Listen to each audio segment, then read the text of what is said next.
నమస్తే welcome to question hour. Revanth పై BJP focus పెట్టిందా? మోదీ నోటి నుండి వచ్చిన అభివృద్ధి ఆహ్వానమా? బీజేపీకి ఏదైనా బి ప్లాన్ ఉందా?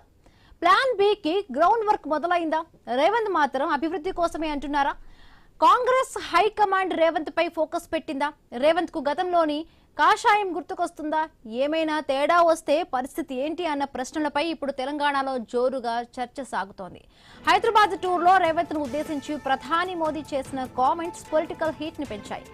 మోదీ రేవంత్ ను ఉద్దేశించి నాతో చేరితే మంచిదేమో అని ఆయన చేసిన వ్యాఖ్యలు రాజకీయ వర్గాల్లో సహజంగానే చర్చకు దారితీసింది.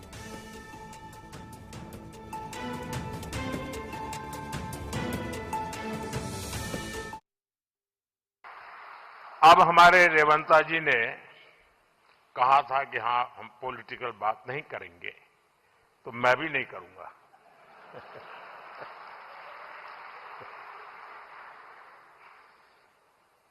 और इसलिए नॉन पॉलिटिकल बात मैं रेवंता जी से कहूंगा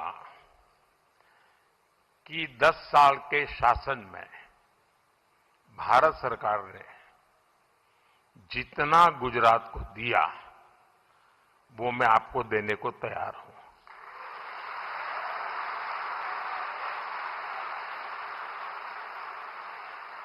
लेकिन मेरी जानकारी से मैं आपको बता देता हूं कि जैसे ही मैं ऐसा करूंगा आपको जो अभी मिल रहा है वो आधा हो जाएगा।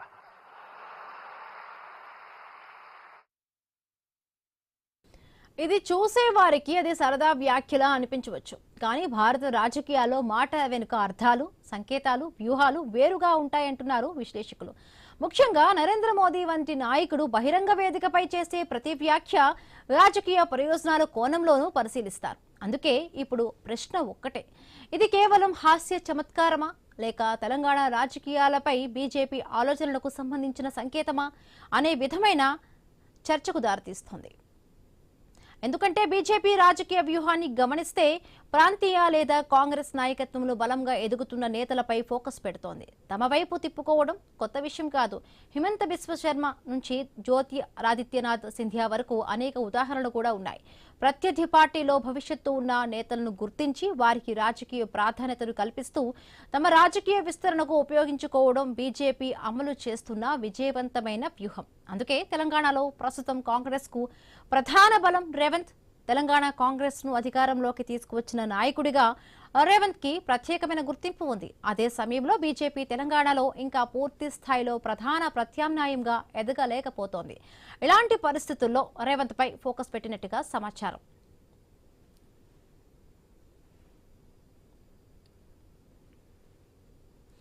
మోదీ వ్యాఖ్యలను కేవలం సరదాగా తీసేసేంత అమాయకత్వం రాజకీయాల్లో ఉండదంటారు విశ్లేషకులు. అలాగే దాని తక్షణ రాజకీయ ఆహ్వానంగా భావించేంత సరళత కూడా ఉండదు.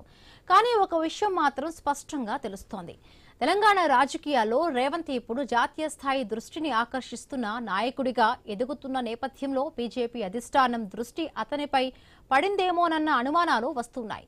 వెంటనే కాకుండా వచ్చే ఎన్నికల నాటికైనా పనికొస్తాయని ఇలాంటి వ్యాఖ్యలు చేసి ఉండవచ్చన్న టాక్ వినిపిస్తోంది. ఇది యాదృచ్ఛికము కావచ్చు లేక ఏదైనా ప్లాన్తో చేసింది కావచ్చు. ఏది ఏమైనా మోడీ కామెంట్స్ రాజకీయ వర్గాల్లో తీవ్ర చర్చకు దారితీసింది.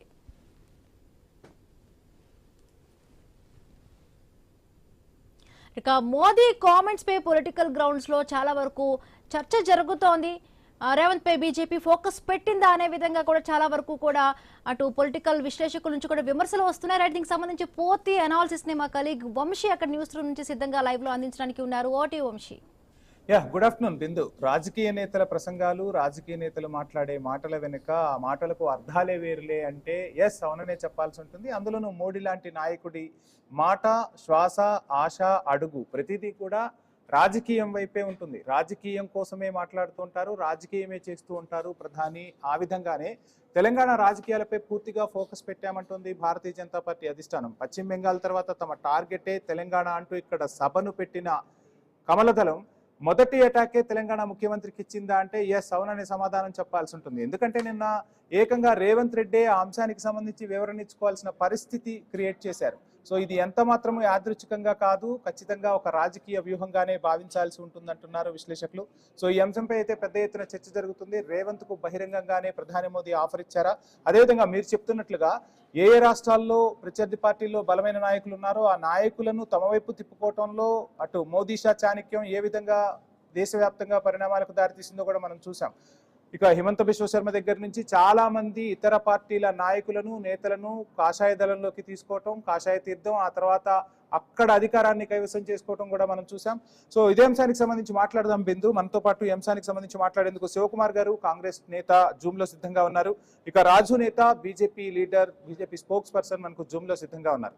ముందుగా శివకుమార్ గారు, good afternoon sir. Very good afternoon.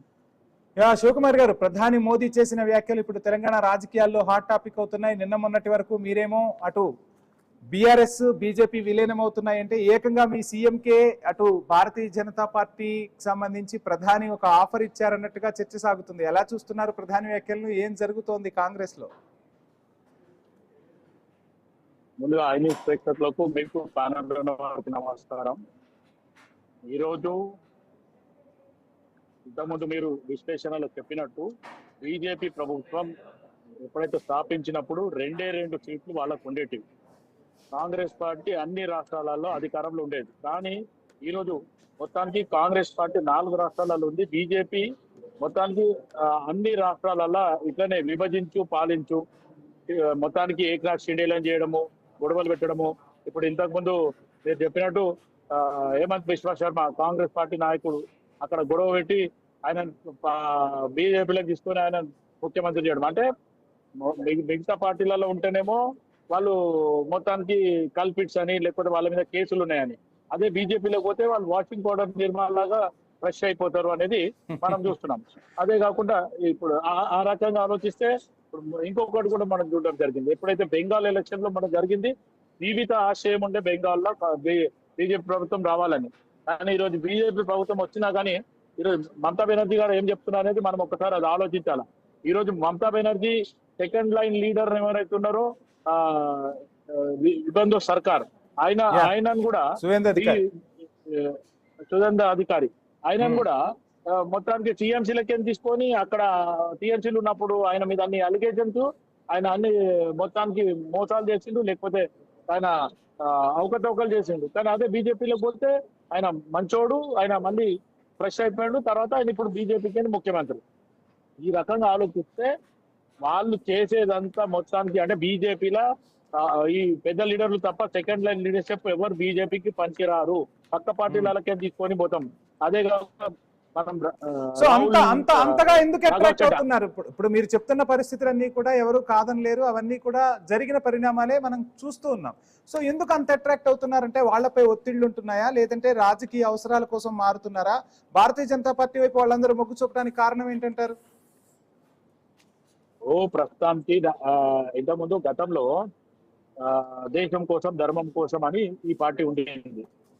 కానీ ఈ రోజు పరిస్థితి ఏంటి? దేశం కోసం ధర్మం కోసం పక్కన పెట్టేసి మొత్తానికి ఎక్కడైనా సరే అధికార దాహంతో రావడం జరుగుతుంది. గతంలో వాజ్పేయి గారు కానీ, ఎల్కే అద్వానీ గారు కానీ, మురళీ మనోహర్ జోషి, సుష్మా స్వరాజ్, ఇంకా పాత నాయకులు ఎవరైనా ఉన్నారో, ఈవెన్ ఇప్పుడున్న ప్రస్తుతంలో రాజ్నాథ్ సింగ్ కానీ, నితిన్ గడ్కరీ కూడా ఇట్లా లేరు.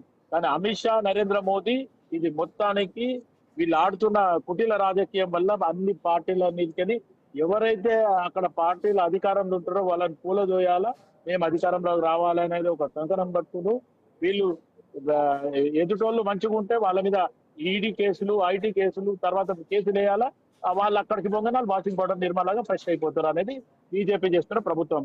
ఈ రోజు మొత్తానికి నిన్నగాక మొన్న మనం తమిళనాడు కూడా చూడడం జరిగింది. ఏదైతే జోసెఫ్ విజయ్ ఆల్రెడీ ఆయన మొత్తానికి ఒక సింగిల్ లార్జెస్ట్ పార్టీగా వస్తే ఆయనని అటు ఎవరిని గవర్నర్ ని వెనకాల ఉండి నరేంద్ర మోదీ, అమిత్ షా. సరే మీరు దేశ రాజకీయాల మొత్తం గురించి నాకు ఆన్సర్ చేస్తున్నారు, కానీ నేను అడిగిన క్వశ్చన్ కి ఆన్సర్ రాలా. రేవంత్ కి టార్గెట్ చేశారు, మరి రేవంత్ ఏమన్నా మారే సూచనలు కనిపిస్తున్నాయా? మీ సీఎం అటువైపు ఏమైనా చూస్తూ ఉన్నారా? సీఎం నుంచి ఏమైనా సంకేతాలు ఉన్నాయా? ఏం జరుగుతుంది అసలు? కాంగ్రెస్ లో కూడా రేవంత్ గురించి పెద్ద ఎత్తున చర్చ సాగుతుందన్న టాక్ వినిపిస్తోంది కదా. అయితే రేవంత్ రెడ్డి కాంగ్రెస్ పార్టీలకు రాకముందు ఆయన టీడీపీ నాయకుడు, అది మీకు తెలుసు, నాకు కూడా తెలుసు. దాని తర్వాత అక్కడ రాజీనామా చేసిండు, కాంగ్రెస్ పార్టీలో వర్కింగ్ ప్రెసిడెంట్ గా రావడం జరిగింది. దాని తర్వాత 2 years ఉన్న తర్వాత టీపీసీసీ అధ్యక్షుడు అయిండు. దాని తర్వాత ఆయన ఓపెన్ గా చెప్పిండు, పార్టీని నేను అధికారం తీసుకురావడానికి అక్కడ నేను కృషి చేస్తా అన్నాడు. దానికి ముందు అది జరిగింది. ఈరోజు రేవంత్ రెడ్డి సభలు పెట్టడము, లేదా బీఆర్ఎస్ మీద యాంటీ టెండెన్సీతోని ఇటు బండి సంజయ్ ని బీజేపీకి పక్కన జరిపినందుకు అది కాంగ్రెస్ కి కూడా ప్లస్ అయింది అనేది గతంలో 23లో మేము మాట్లాడింది. ఈ రోజు అధికారంలోకి వచ్చినాక గతంలో బీఆర్ఎస్ ప్రభుత్వం ఏమన్నది, మేము ఏదైతే ప్రోటోకాల్ పాటించము అనే రకంగా వాళ్ళు బిహేవ్ చేశారు. కానీ కాంగ్రెస్ పార్టీ వచ్చిన తర్వాత కొట్లాటని ప్రోటోకాల్ పాటించేది అనేది మేము చేయడం జరిగింది. ఈ రోజు రేవంత్ రెడ్డిని వాంటెడ్లీ ఇరుకున పెట్టాలనే రకంగానే నరేంద్ర మోదీ ఈ వ్యాఖ్యలు చేసిండు అనేది ఖచ్చితంగా కాంగ్రెస్ పార్టీ నమ్ముతుంది. కానీ రేపు అవసరం అనుకుంటే నోటు కోర్టు కేసు కింద కూడా రేపు రేవంత్ రెడ్డిని ఇంకా హింసించ పెట్టే రకంగా అవసరం ఉంది. రెండోది, అటు నారా చంద్రబాబు నాయుడు ఆల్రెడీ వాళ్ళ గ్రూప్ లో ఉన్నాడు కాబట్టి ఒకళ్ళ గురు శిష్యుల సంబంధం అనే రకంగా వెళ్ళి ఆయన సైడ్ లైన్ చేయొచ్చు అని ఆలోచిస్తుండు. కానీ రేవంత్ రెడ్డి ఓపెన్ గా ఒక మాట చెప్పిండు, నేను ఇంత చిన్న వయసులో నేను ఒక రాష్ట్రానికి ముఖ్యమంత్రి అయినా అంటే ఇంతకంటే పెద్ద నాకు ఉండేదని. కానీ మాట్లాడడం జరిగింది. శివకుమార్ గారు మాట్లాడతాం, మళ్ళీ మీ దగ్గరికి వస్తాను.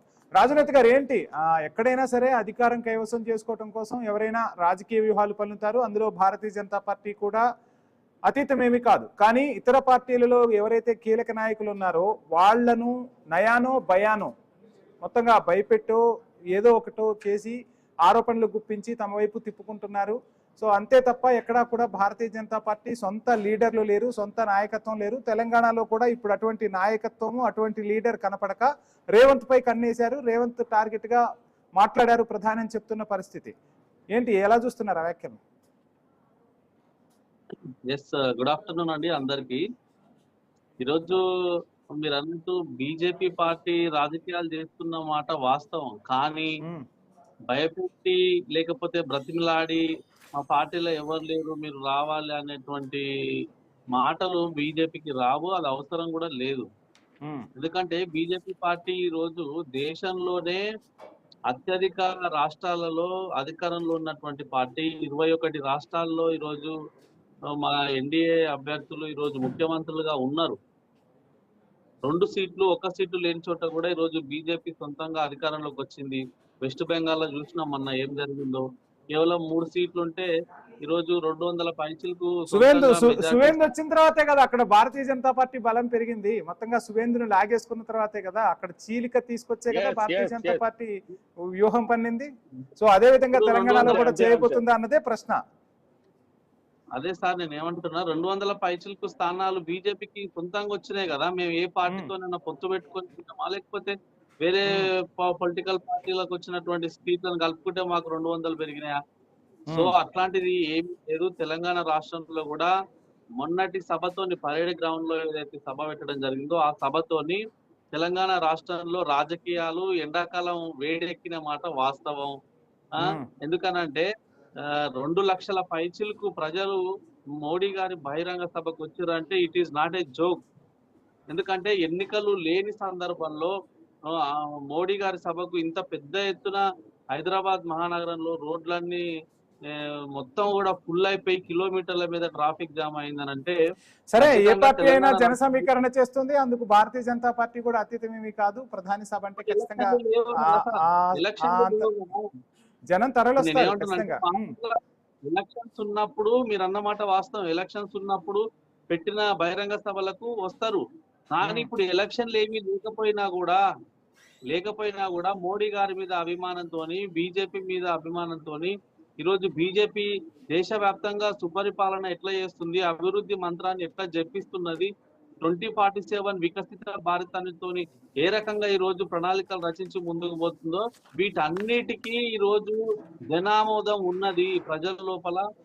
కానీ రాజనేత గారు మొత్తంగా రాజకీయంగా ఏదో పెద్ద ఎత్తున విమర్శలు వినిపిస్తాయి, రాజకీయంగా ఏదో జరగబోతుంది, తెలంగాణలో భారతీయ జనతా పార్టీ అడుగులు ఏ విధంగా ఉండబోతున్నాయి, సరికొత్త రాజకీయం ఏ విధంగా నెరపబోతుంది, ఇటువంటి స్పీచ్ ఎక్స్పెక్ట్ చేసిన భారతీయ జనతా పార్టీ కార్యకర్తలకు బంగారం కొనొద్దు, అదేవిధంగా నూనె తగ్గించండి, ఎలక్ట్రిక్ వాహనాల వైపు మొగ్గు చూపండి, పెట్రోల్ ధరలు పెరిగే అవకాశం ఉంది, మొత్తంగా ఒక సలహాలు సూచనలు ఇవ్వడంతో ఆ రాజకీయ ఊపు కాస్త తగ్గిందన్నట్టుగా చర్చ సాగుతోంది. ఇందులో వాస్తవం లేదంటారా? అంటే మోడీ గారు దాదాపుగా గంట సేపు మాట్లాడితే మీరు అన్నట్టు కొద్దిసేపు ప్రపంచవ్యాప్తంగా ఉన్నటువంటి పరిస్థితుల కారణంగా ఏం జరుగుతుంది అంటే కరోనా తర్వాత ఇతర దేశాల్లో యుద్ధ వాతావరణం కారణంగా ఏం జరుగుతుంది, దిగుమతులు ఎట్లా తగ్గిపోయినాయి, ముడి చమురు ఎట్లా తగ్గిపోతుంది, రాగి తర్వాత బంగారం విలువలు ఎట్లా పెరుగుతున్నాయి, వీటన్నిటి మీద మాట్లాడుతూనే మరోవైపు తెలంగాణ రాష్ట్ర రాజకీయాల మీద కూడా మాట్లాడారు కదా. తెలంగాణ రాష్ట్రంలో ఏం జరుగుతుంది, 6 గ్యారంటీలు అమలు కాకుండా ఏమున్నది, 420 హామీలు ఇచ్చి కాంగ్రెస్ పార్టీ ఏం చేసింది, దేశంలో 3 రాష్ట్రాల్లోనే అధికారంలో ఉన్నటువంటి కాంగ్రెస్ పార్టీ ఇప్పుడు ఎందుకు 3 రాష్ట్రాలకు పరిమితం అయింది, వాళ్ళు ఇచ్చినటువంటి హామీలన్నీ కూడా అబద్ధపు ప్రచారాలు చేసి మోసపూరిత హామీలు ఇచ్చి ఈ రోజు అందుకోసమనే ఈ రోజు కాంగ్రెస్ పార్టీని 3 రాష్ట్రాలకే పరిమితం చేసిరు కదా అని చెప్పేసి మోడీ గారు చాలా స్పష్టంగా చెప్పింది. ఈ అంశం పక్కన పెడితే ఇంకొక అంశం కూడా తెర మీదకి వస్తుంది రాజునేత గారు. ఇప్పుడు అక్కడ రాహుల్ గాంధీతో రేవంత్ రెడ్డి చాలా సన్నిహితంగా ఉంటున్నారు. కేరళ ఎన్నికలకు సంబంధించి కూడా ప్రచారాన్ని హోరెత్తించాడు. అక్కడ గవర్నమెంట్ రావడంలో కూడా రేవంత్ కీలక పాత్ర పోషించారు. అంటే రేవంత్ ఇప్పుడు ఒక రాష్ట్ర స్థాయి నాయకుడిగా కాకుండా జాతీయ స్థాయి నాయకుడిగా కనపడటంతోనే మోడీ ఇటువంటి కమెంట్స్ చేశారు. మొత్తంగా రేవంత్ ని ఇరికించే ప్రయత్నం చేశారన్న టాక్ వినిపిస్తోంది. ఏం ఆన్సర్ చేస్తారు? Know that is not correct. మీరు కేరళ రాష్ట్ర ఏది రేవంత్ కి రాహుల్ కి మధ్య సాన్నిహిత్యం లేదంటారా? ఇది కరెక్ట్ కాదంటారా? కేరళ ఎన్నికల్లో రేవంత్ ప్రచారం చేసింది వాస్తవం కాదంటారా? వాస్తవమే, కానీ నేనేమంటానంటే కేరళ రాష్ట్ర రాజకీయాలను గత కొన్ని సంవత్సరాల నుంచి గమనిస్తే 5 సంవత్సరాలు ఎల్డిఎఫ్ ఉంటుంది, ఇంకొక 5 సంవత్సరాలు యూడిఎఫ్ ఉంటుంది. అక్కడ మీరు గమనించరో లేరు, పినరయ్ విజయన్ మీద ఈ రోజు ఉన్నటువంటి అనేక రకాలైనటువంటి అవినీతి ఆరోపణలు అయితేనండి, లేకపోతే అక్కడ ప్రజలలో వచ్చినటువంటి వ్యతిరేకత కారణంగా ఎల్డిఎఫ్ ఓడిపోయి యూడిఎఫ్ వచ్చింది. అంతే తప్ప రేవంత్ రెడ్డి పోయి రాహుల్ గాంధీ పోయి ప్రచారం చేసి అక్కడ పశ్చిమ బెంగాల్లో కూడా అంతే జరిగిందా? మరి పశ్చిమ బెంగాల్లో కూడా అంతే జరిగిందా అధికార మార్పిడి? పశ్చిమ బెంగాల్ మీరు అట్లా చూస్తారా అండి? ఈ రోజు దేశ వ్యాప్తంగా సంచలనం ఏదైనా రాష్ట్రమే కదా. రాజనేత గారు మళ్ళీ మీ దగ్గరకు వస్తా నేను. రైట్, ఒకసారి శివకుమార్ గారు, ఏంటి రేవంత్ కి రాహుల్ కి సాన్నిహిత్యం ఏ విధంగా ఉందో చూస్తూ ఉన్నాం. ఒక జాతీయ స్థాయి నేతగా కూడా రేవంత్ ఎలివేట్ అవుతున్నారని మీరు చెప్తూ ఉంటే, ఏదో ఒక రోజు రేవంత్ కాంగ్రెస్ ను నట్టేట ముంచుతారు, అటు భారతీయ జనతా పార్టీ వైపు వెళ్తారు, అటు తెలుగుదేశం పార్టీ నేత చంద్రబాబుతో కూడా సత్సంబంధాలు ఉన్నాయి, ఓటుకు నోటు కేసు అంశం, రకరకాల అంశాలు తెర మీదకి వస్తున్నాయి కాబట్టి అటు వెళ్లే అవకాశాలు ఉన్నాయంటారా? కాంగ్రెస్ లో కూడా అంతర్మదనం జరుగుతుందా? మోదీ వ్యాఖ్యల తర్వాత ఏం జరుగుతుంది కాంగ్రెస్ లో? మనం గతంలో కూడా బీజేపీ నాయకులను చూడడం జరిగింది. వాళ్ళ పరిస్థితి జరిగింది. ఒక్కసారి పార్టీలకు పోయిన తర్వాత వాళ్ళని ఏ స్థాయి నాయకుడిగా చూస్తుండ్రు. ఆడ 8 మంది ఎంపీలు 8 మంది ఎమ్మెల్యేల మధ్యనే ఈరోజు సఖ్యత లేదు. ఈరోజు కలలు కంటారు తెలంగాణలో బీజేపీ అప్కే బార్ 400 పార్ అన్నారు. ఈరోజు ప్రజలు ఒక్క గుద్దుతే అప్కే బార్ 200 పార్ అయిపోయింది. అది ఆ పరిస్థితి బీజేపీకి రాను ఇప్పుడు కౌంట్ డౌన్ కూడా స్టార్ట్ అయింది. వీళ్ళు ఆల్రెడీ ఉత్తరప్రదేశ్ లో బుల్డోజర్ పాలన. ఇప్పుడు మాట్లాడదు.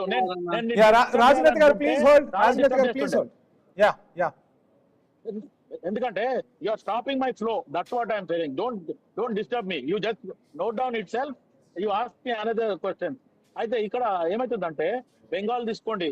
ఈ రోజు మమతా బెనర్జీని ఎంత టార్చర్ చేసి 90 లక్షల ఓటు తీసేసి ఆల్రెడీ సుప్రీంకోర్టు వీళ్ళకు డైరెక్షన్ ఇచ్చి 32 లక్షలు మళ్ళీ ఓట్లు చేర్చండి అంటే 4-5 వేల ఓట్లు చేర్చిండ్రు. 32 లక్షల ఓట్లు ఎవడైతే అక్కడ అధికారి పనిచేస్తుండో మా ఓట్లు కూడా లేవని వాళ్ళు చెప్పిండ్రు. ఇటు బెంగాల్లో మొత్తానికి ఈ రోజు అధికారం రాగానే భయభ్రాంతులు చేస్తుండ్రు. దాని తర్వాత మణిపూర్ తీసుకోండి. మణిపూర్ లో వీళ్ళదే రాష్ట్రము, ప్రభుత్వం వీళ్ళదే. మరి అక్కడ ఫెయిల్యూరా? ఇటు కేంద్ర రాష్ట్ర ప్రభుత్వాలు ఫెయిల్. ఇంకోటి మొత్తానికి అమిత్ షా ఫెయిల్ అంటారా? ఇమీడియట్ రాజీనామా చేయండి. ఇప్పుడు అదే పరిస్థితి ఈరోజు తమిళనాడుకు తీసుకుపోయినరు. తమిళనాడు కూడా ఒత్తిడి తీసుకొస్తే అటు నా క్వశ్చన్ ఆన్సర్ రావట్లేదు. మీరు చెప్పేది వాస్తవాలే కానీ నా క్వశ్చన్ ఆన్సర్ రావట్లా. రేవంత్ రెడ్డిని కాంగ్రెస్ అధినాయకత్వం నమ్ముతోందా? మోదీ మాట్లాడిన తర్వాత కాంగ్రెస్ లో రేవంత్ కి సంబంధించి ప్లాన్ బి ఏమైనా ఉందా అని అధిష్టానం ఆరా తీస్తుందా? ఏం జరుగుతుంది ఈ అంశం గురించి మాట్లాడారు. అయితే నరేంద్ర మోదీని రేవంత్ రెడ్డి అడిగిన ప్రశ్న ఏంది, నరేంద్ర మోదీ ఇరకాటంలో పెట్టింది ఏంది అనేది అది ప్రజలకు అందరు కూడా అర్థమవుతుంది. కాంగ్రెస్ పార్టీ హైకమాండ్ కూడా తెలుసు.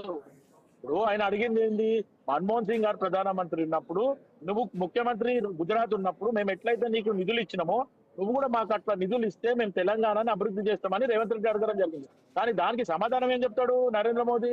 ఒకవేళ ఆ రకంగా అనుకుంటే ఇప్పుడు ఇచ్చే దాంట్లో నేను సగమే ఇవ్వాల్సి వస్తుంది, నువ్వు పైకి ఎదగాలనుకుంటే నువ్వు నా పక్కన వచ్చి నాయమడు అంటాడు. అంటే అర్థమైంది, ఇండైరెక్ట్ గా ఏదో గాలం వేస్తున్నట్టే కదా, ఒక చేప పట్టాలంటే ఎర్ర గాలం వేస్తున్నట్టు.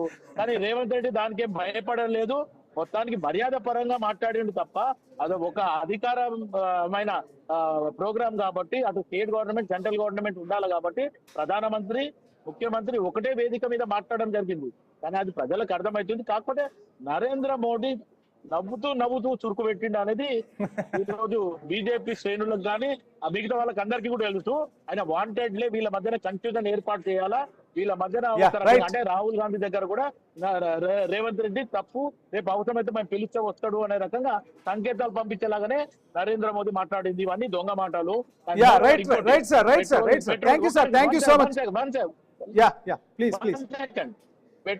పెట్రోల్ వాడొద్దు, డీజిల్ వాడొద్దు, బంగారం కొనొద్దు, అబ్రాడ్ పోవద్దు అనేది నరేంద్ర మోడీ చెప్తే ఈ రోజు 30 లక్షల డ్రెస్ ఆయన ఎందుకు చేసుకుంటుండు, మష్రూమ్ ఫ్లైట్లు ఎందుకు వస్తున్నాయి, ఆయన ఇంటర్నేషనల్ మొత్తము ఫ్లైట్లు ఆయన ఎందుకు తిరుగుతుండు, బట్ ఎట్ల బండిలో తిరగమని చెప్పండి. అంటే ఈయన మటుకు లావిష్ గా తిరగొచ్చు, ప్రజల మటుకు లావిష్ గా ఉండొద్దు. నీకు ఒకవేళ ప్రభుత్వాన్ని ఈ రోజు ఇరుకాటంలో పెట్టింది ఎవరు? Please conclude sir. శివకుమార్ గారు, రాజునేత గారు, మొత్తంగా ఆపరేషన్ తెలంగాణ రాజకీయం అయితే కొనసాగుతోంది. మోదీ చేసిన వ్యాఖ్యలు ఇప్పుడు తెలంగాణ రాజకీయాల్లో కాక పుట్టిస్తున్నాయి. రేవంత్ కూడా వివరణ ఇచ్చుకునే పరిస్థితి అయితే కనిపించింది. Thank you sir, thank you so much question hour లో పార్టిసిపేట్ చేసినందుకు. That's all for now. Stay tuned.